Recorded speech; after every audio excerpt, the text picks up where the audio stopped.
Hey, this is Tim Ellis, and I am back, and I'm going to show you a couple Procreate things today. So stick around.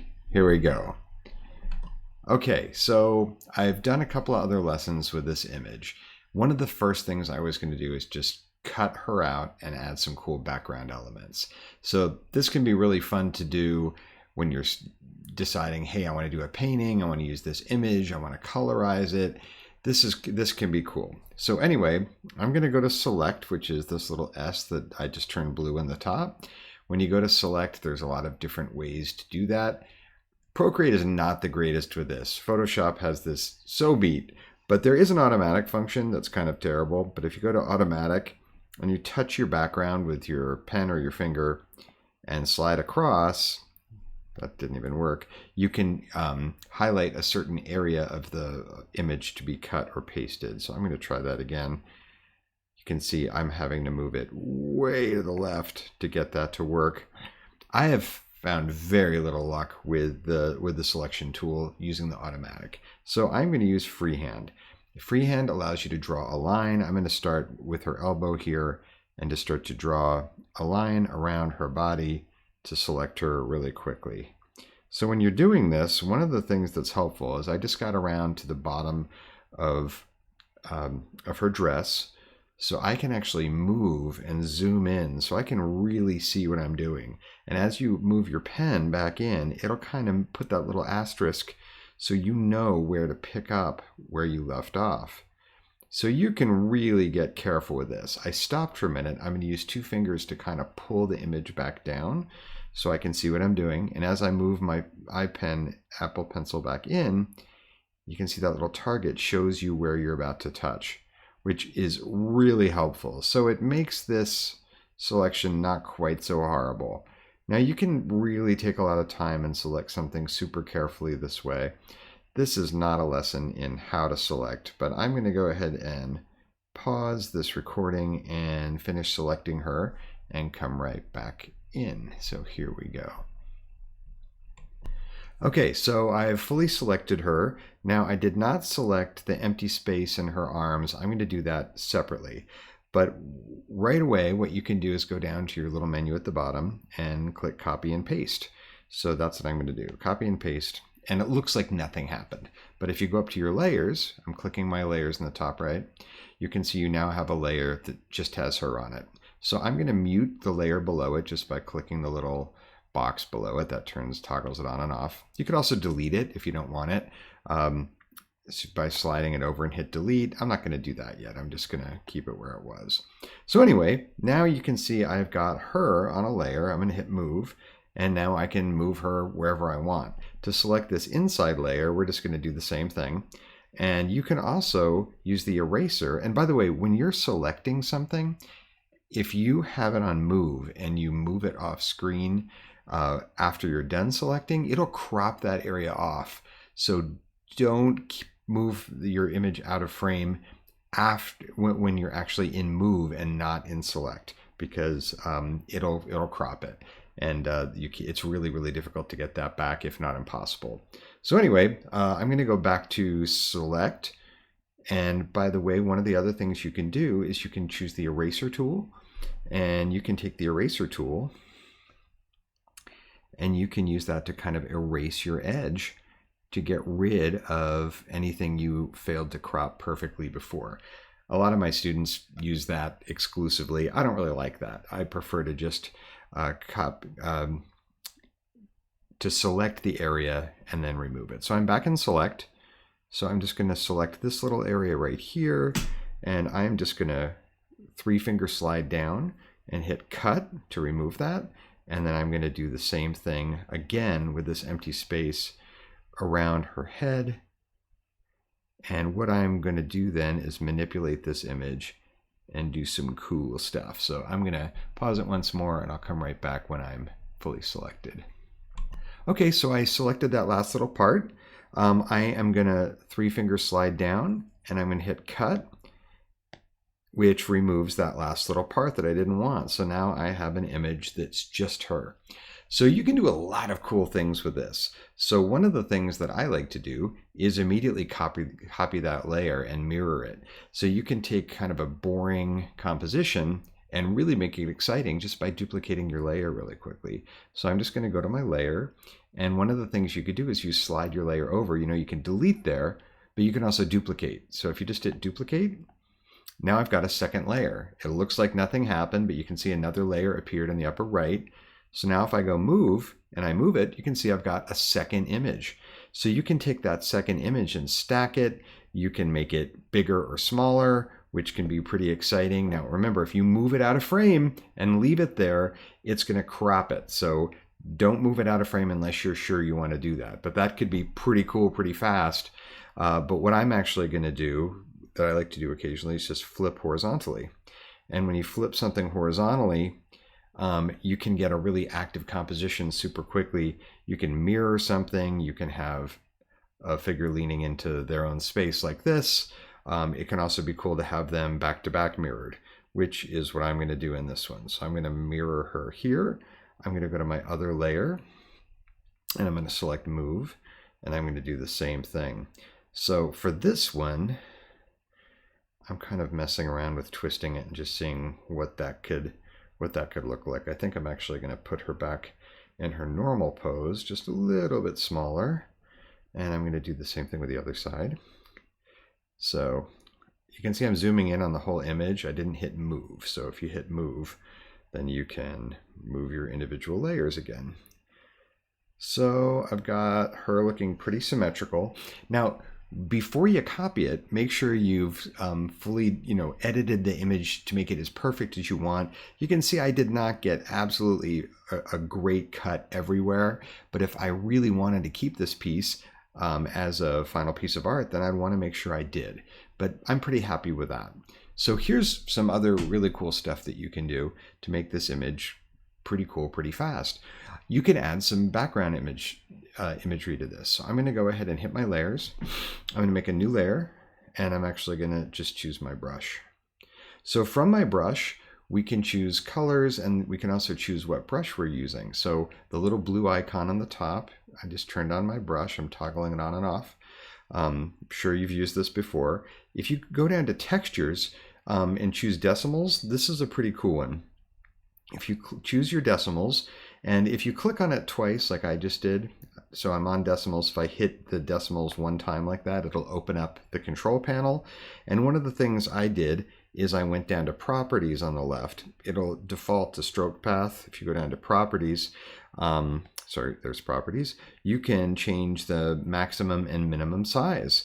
So I can move that up so that it can only be huge, or I can choose a minimum size, and I can make my maximum size small or big. I wanted to have a large maximum size, so that's why I did that. So one of the things I like to do with this is I've got my background right now, and I just made a new layer, and I'm going to draw on it. So I can take one of my color palettes that I've made before. I think I'm going to scroll down to my Paul Gauguin one, and I can put in some polka dots really quickly. Now, right now, I'm working on top of my drawing, which I think already looks pretty great. But what I'd like to do is move that layer behind. So you can see my top layers, the one I'm drawing on, I can just grab it till it kind of expands like that. And you can then drag it down. For some reason, I find it likes to drag down better when you touch it with your finger as opposed to with your Apple Pencil. But I'm going to move that below her, and now all my polka dots are behind her, which is pretty cool. So that can be really interesting. Another thing you can do is you can change the size over here on the left of your brush and do different sizes of polka dots and different intensities, which looks pretty cool, pretty fast. I think that instantly looks great. And then I could also do a layer on top. I could make a new layer that is on top of my woman here. Let me get that to move back up.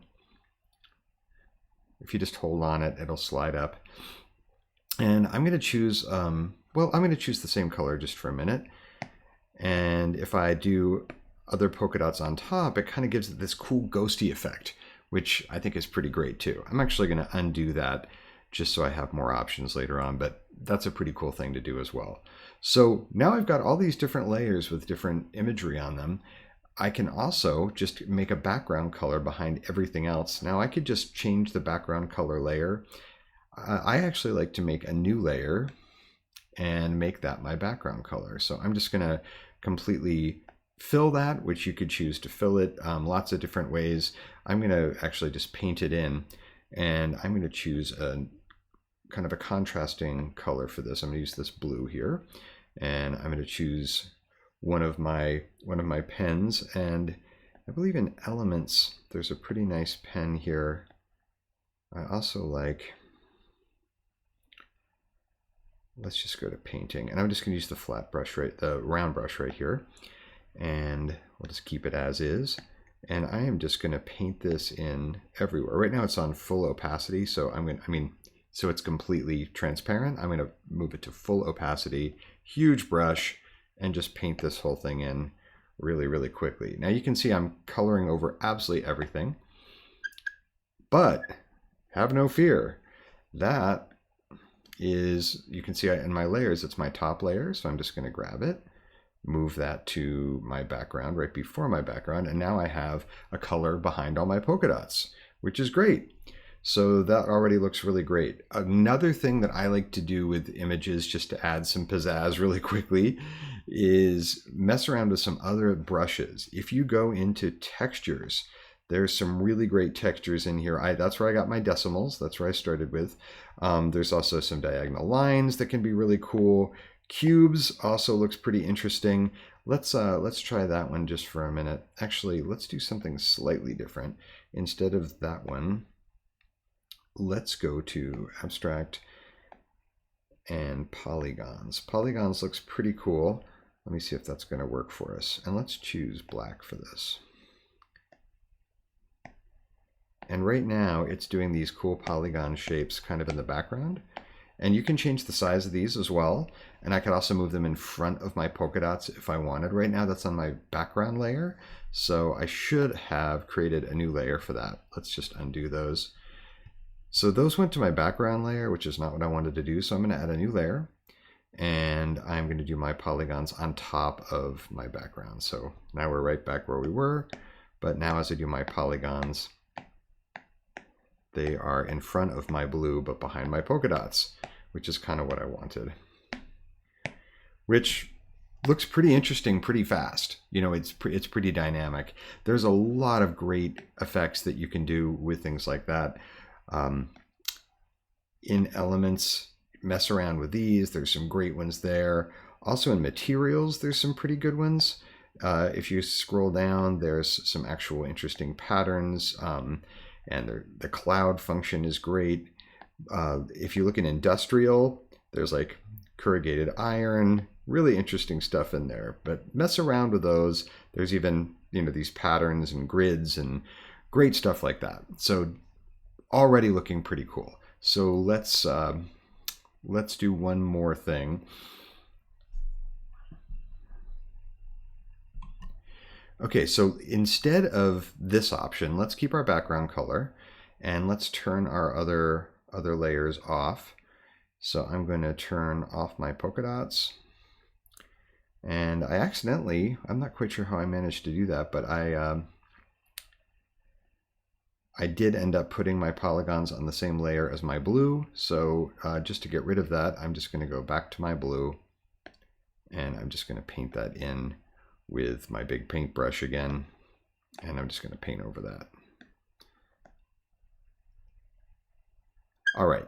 So instead of putting a pattern like that in there, another thing that you could do, and I noticed that my background layer got a little small. So what I'm going to do is I'm going to select my background layer. I'm going to move it, and I'm just going to make it a little bit bigger. And that should allow me to paint that background corner that didn't want to paint for me before.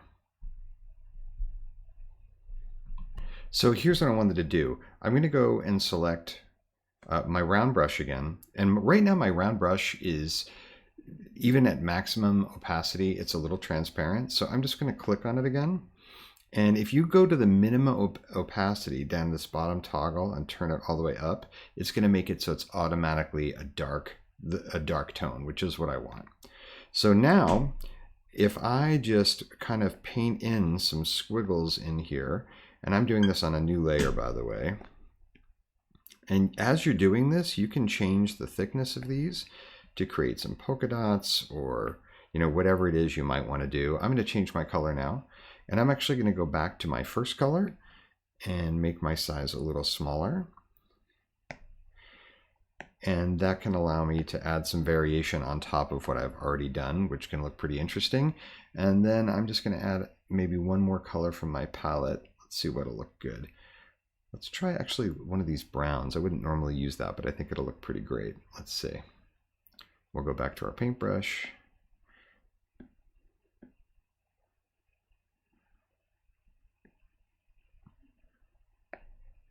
And I'm actually pretty happy with that. So what we did is just created a really dynamic background super quickly. So we showed you a couple different patterns you could incorporate. You can paint your background.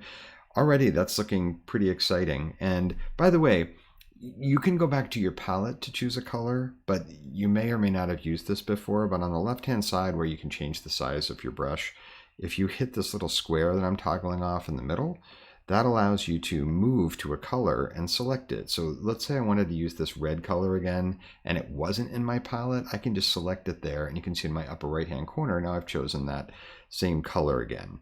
So if I wanted to do some polka dots with that, which I think could actually look pretty great, you could do that really quickly. I'm just going to select that brown again.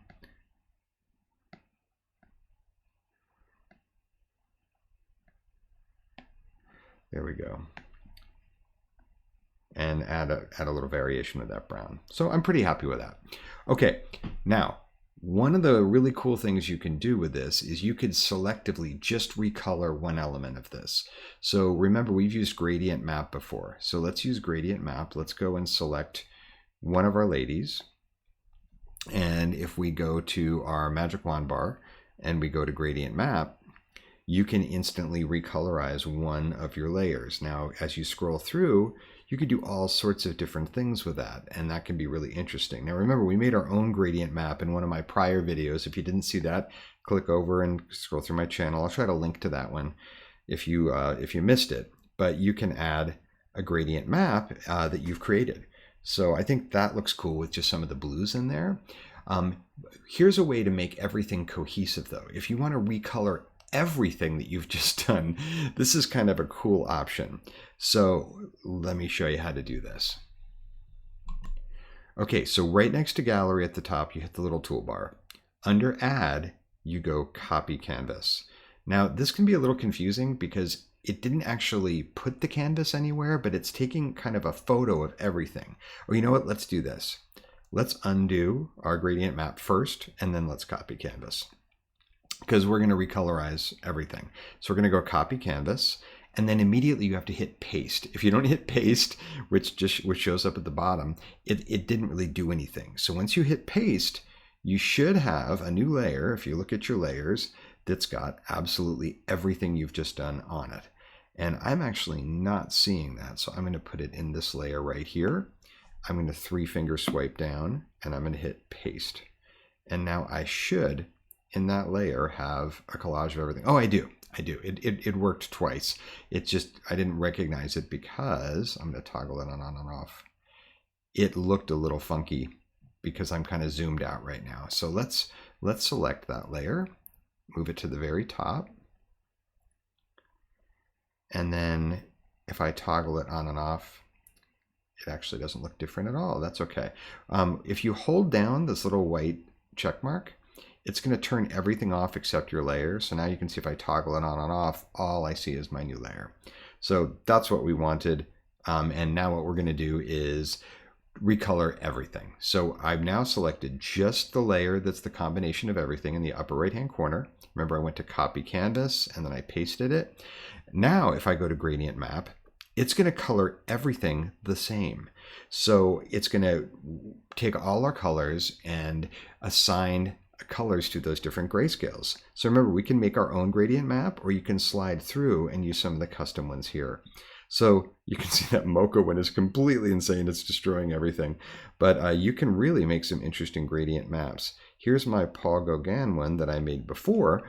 And you can see it's pulling in all those colors and making it really exciting. So, and if you haven't used a gradient map, you can watch my video, but just a real quick exercise. If I hit the polygon one again, it opens up all the little circles that we've assigned colors to.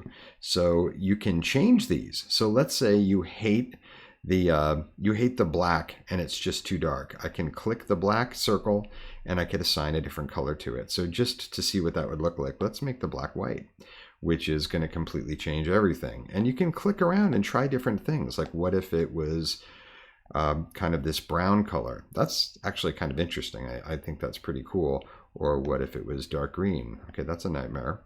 But I kind of liked the brown. That's kind of interesting. Or even the dark brown, taking away the black and making it a little less intense. And if you don't like one of the ones that's in here, I'm going to click this green. You can click it twice and you can delete it. So I just deleted the green, and I actually kind of like that a little bit better. So now I have an entire composition where I've recolored it, made all the colors homogeneous, and it's looking pretty great. So hopefully that will help you and inspire you. So we cut and pasted an image, we flipped it horizontally to mirror it, we colorized it, we messed around with some cool colors in the background, and this is just a great way to experiment with making a composition. I will do this when I'm starting a new painting and I really want to make my own colors, come up with something that no one's done before, experiment with them before I've wasted hours mixing paint and repainting things. I can come up with my color palette and my composition right here. And, you know, I could go back in and change this a lot. Maybe I'll do that in another video, but I will link down to everything we just talked about in my link to my other videos, and also to my website. If you have any interest in learning more from me, sign up for my mailing list. I'll put a link to that too on my website, and I'll even send you some free lessons. All right, Tim Ellis, over and out. Thanks for tuning in.